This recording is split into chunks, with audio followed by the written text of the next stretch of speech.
Welcome to the Communication Diva Podcast, episode 37, a feature interview with actor Tiffany Anderson, who discusses with Jen her one-woman show called Oddity, appearing in September 2012 at the 28th Annual Vancouver International Fringe Festival. Oddity is a reflection on growing up, identity, and the process of finding one's authentic self. If you're in the Vancouver area, check out this play. It's courageous. It's honest. It has Bowie music.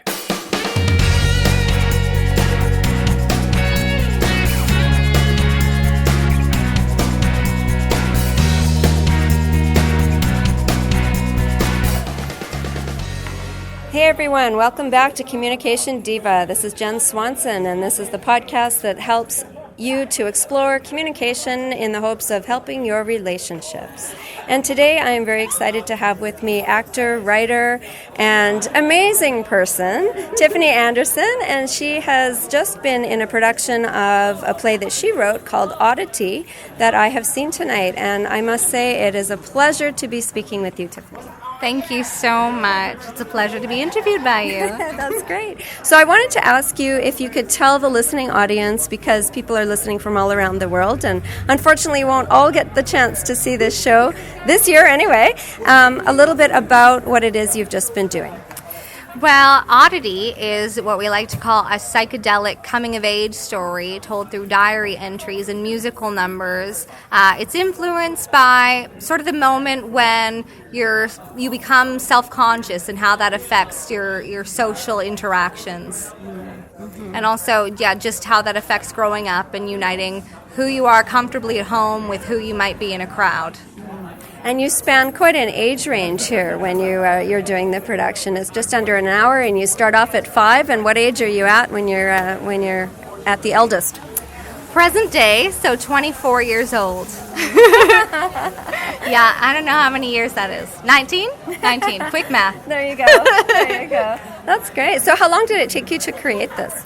Well, I applied for the Fringe last October of 2011, and then I found out that I was going to be part of the Fringe in December. So late December is when I started writing it, and I stopped writing it and started rehearsing it and sort of creating the execution of the show in June, and spent the summer doing that. So it's been quite intense because this is only September, so it's taken a few months, but it sounds like they were an intense few months because you were doing many other things. You just graduated. Yes, many other things, and I actually had to opt out of our grad production at Theatre School of Hello Dolly, and I was writing this with the help of my lovely instructors at Capilano University. And the set, tell us about the set and how you decided to choose that set. There are mirrors which sort of just act as a reflection of what is happening inside, a sort of more intimate look of all different angles of a person. And also, I've heard back from the audience, now that I've had some audiences, that they've been able to see themselves in the mirror, actually, and just different things like Cam, my musician, who's in the audience. And it just gives sort of little secret, little secret details that get people more engaged. Windows into what you're thinking. Exactly. Yeah. I've noticed, I've been able to watch you over the past 3 years as you've grown in your entertainment and your talent, and there's a maturity about you, and I wonder if you can talk a little bit about where that comes from. Well, I've been told I have an old soul. I'm very inspired by I grew up listening to my parents' old records, so I'm very inspired by the 60s and 70s music. Also, I'm really into beatnik poetry and just all sorts of culture from that time period. And that sort of influenced myself as a person, how I behave. And when did you know that this entertaining and being an actor is what you wanted to do? Probably about 7. First, I wanted to be a marine biologist, then a pianist, and then an actor. So, around 7, I joined my first community theater company. And so what is it about communicating through art that is speaking to you? For me, and especially in this piece, it's just relating to people and getting people to know that even the weirdest thoughts they have in their head, other people are thinking those too, and just to let audiences know that they're not alone.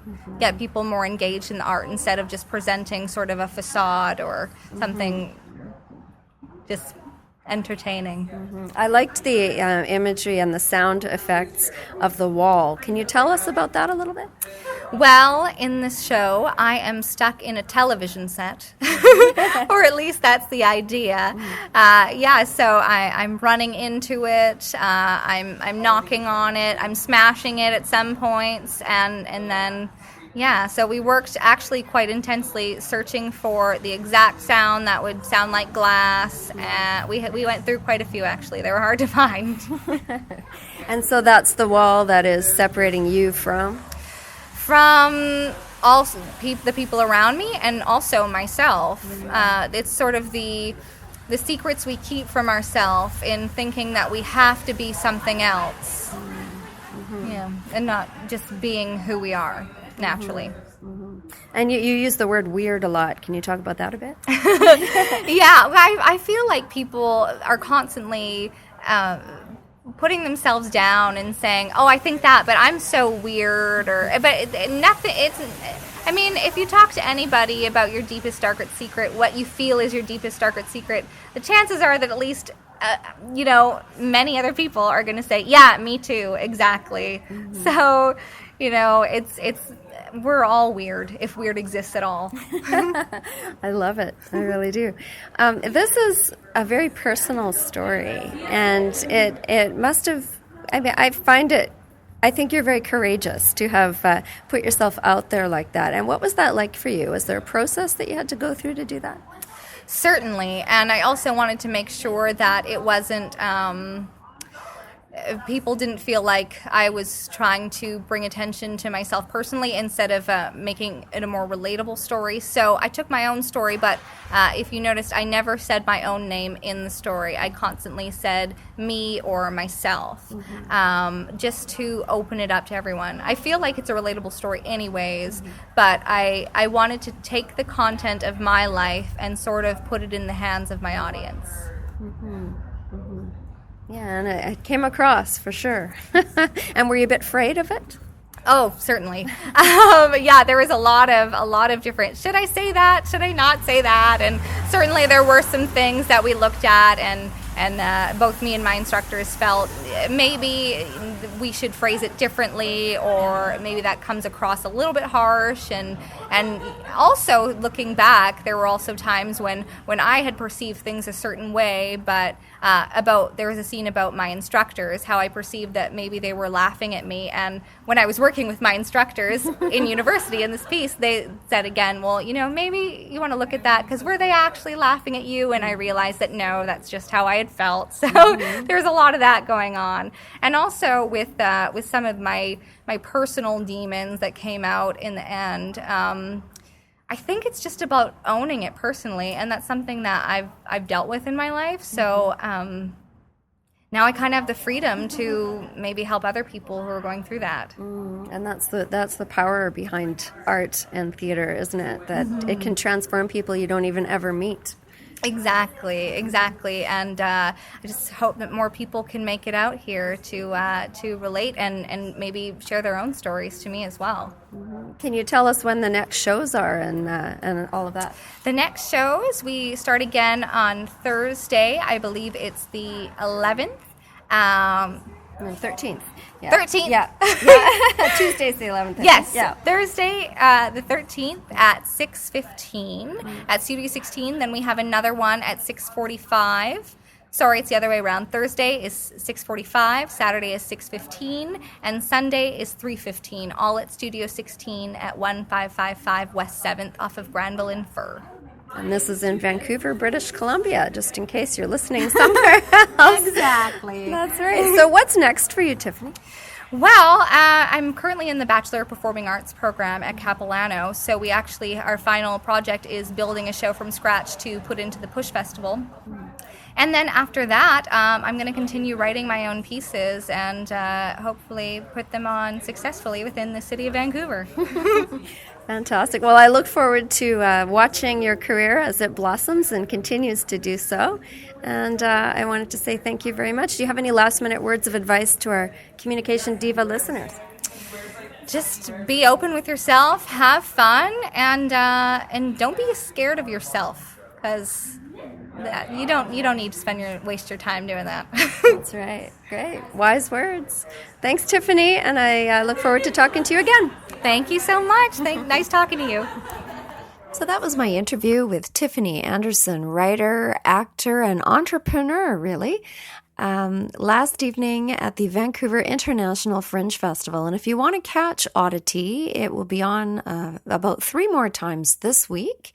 And other than that, I hope you go over to www.communicationdiva.com and take a look at the trailer. I've embedded the YouTube official trailer of the show, and you can see a little piece of what Tiffany is doing, and drop her a line. Her contact information is there. This is a young actor who is working hard at bringing her take on life to the world, and I really enjoyed what Tiffany had to share with us in the performance that she did. So thank you very much for listening. I hope that you will come and say hello on iTunes. You can give a review there, or Facebook, or just on the website under the comments section. I appreciate any comments, topics, suggestions, questions, etc. So until next time, this is Jen Swanson.